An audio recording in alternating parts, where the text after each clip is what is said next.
Assalamualaikum warahmatullahi wabarakatuh.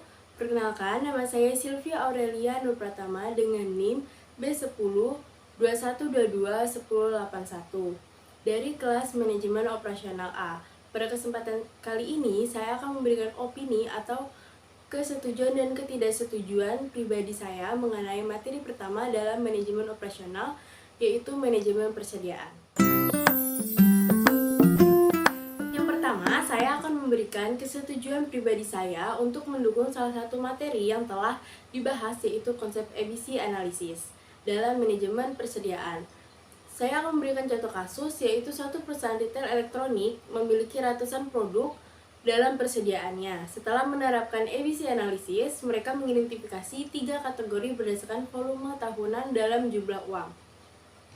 Yang pertama yaitu kelas A, yang dimana kita tahu bahwa 15% digunakan dari total barang dan 70% yaitu total penggunaan uang. Jadi contoh dari kelas A ini yaitu smartphone flagship dari merek terkemuka seperti iPhone. Terus justifikasi, meskipun jumlahnya sedikit, produk ini memiliki kontribusi signifikan terhadap total penggunaan uang perusahaan karena harganya yang tinggi. Yang kedua yaitu kelas B, 30% dari total barang dan 15-25% total penggunaan uang. Contoh dari barang ini yaitu laptop kelas menengah dengan fitur yang cukup populer. Barang ini memiliki volume dan kontribusi uang yang sedang, berada di tengah antara barang yang kritis dan barang yang lebih remeh. Kelas terakhir yaitu kelas C, di mana 55% dari total barang dan 5% dari total penggunaan uang. Contoh yaitu seperti aksesoris kabel, tempered gas, dan baterai.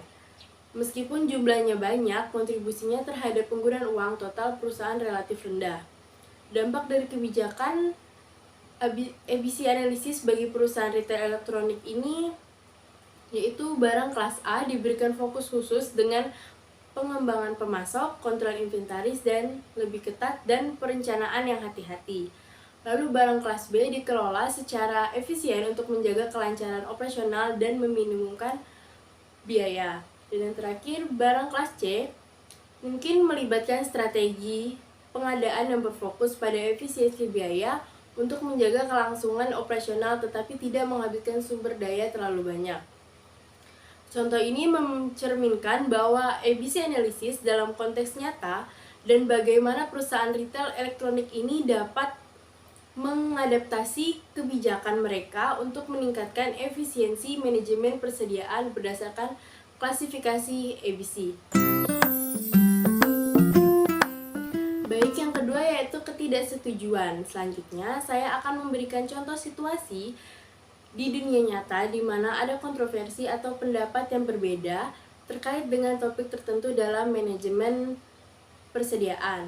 Misalnya, mari kita pertimbangkan konsep ABC Analysis dan fokus pada persediaan kelas A yang dianggap paling kritis. Sementara ABC Analysis umumnya dianggap sebagai alat yang berguna dalam mengelola persediaan. Ada beberapa kritik dan pertentangan yang dapat muncul. Saya mengambil contoh, sebuah perusahaan menerapkan ABC Analysis dan menetapkan fokus utama pada persediaan kelas A yang memiliki nilai tinggi. Namun, dalam beberapa kasus, strategi ini mungkin mengabaikan beberapa faktor kritis seperti kecepatan perputaran stok atau dampak tren pasar yang cepat berubah. Contoh ketidaksetujuan dapat muncul dari pihak yang berpendapat bahwa kecepatan perputaran stok atau respon cepat terhadap tren pasar seharusnya menjadi faktor yang lebih dominan dalam manajemen persediaan. Fokus terlalu besar pada nilai moneter mungkin mengabaikan potensi kehilangan peluang penjualan atau keuntungan yang dapat dihasilkan dari merespon dengan cepat terhadap perubahan kebutuhan pelanggan atau tren industri.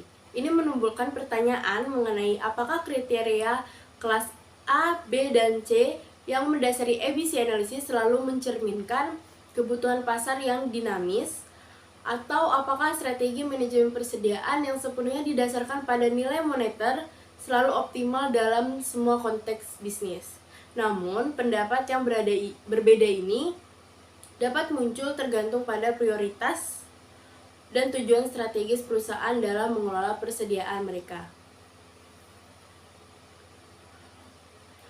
Sekian yang dapat saya sampaikan, kurang dan lebihnya mohon dimaafkan. Wassalamualaikum warahmatullahi wabarakatuh.